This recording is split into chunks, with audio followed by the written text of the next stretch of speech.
Okay, well, I said Houston, Texas. Wow. Any stories about Houston? I have no stories about Houston. I just like the city. I have spent a huge amount of time in Austin. I've spent less time in Houston. I've made 7 movies in Austin, which is crazy. But so I have affection for the Texans. No way. Okay, we're done. We're done. Seriously, thank you. So I gotta ask, have any of you ever actually been in an earthquake? Yes. I was in the 94 Northridge quake, which was really big and terrifying. Yeah, which was a long time ago now, and I remember it viscerally. Yeah, it's like once you experience that, you know it's possible. I think it's one of those things that people can explain what it's like, and if you haven't been in one, you don't know. I'm glad to say it feels tiny in comparison to the movie, but yes, it was I will never forget it. How do you recreate an earthquake? I mean, I want to hear about some of the magic in San Andreas.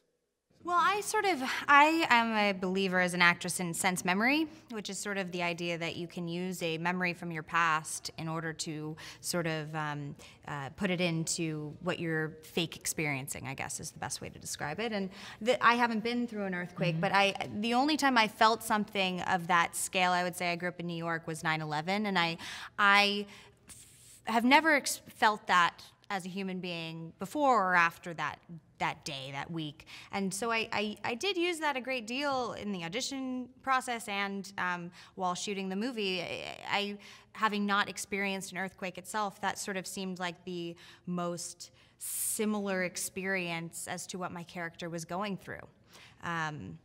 Just as a human being and how to survive and how to help other people and what you do and what that feels like. I also love the fact that in San Andreas, there's another storyline going on, and it's all about family. I'm so glad to hear you say that.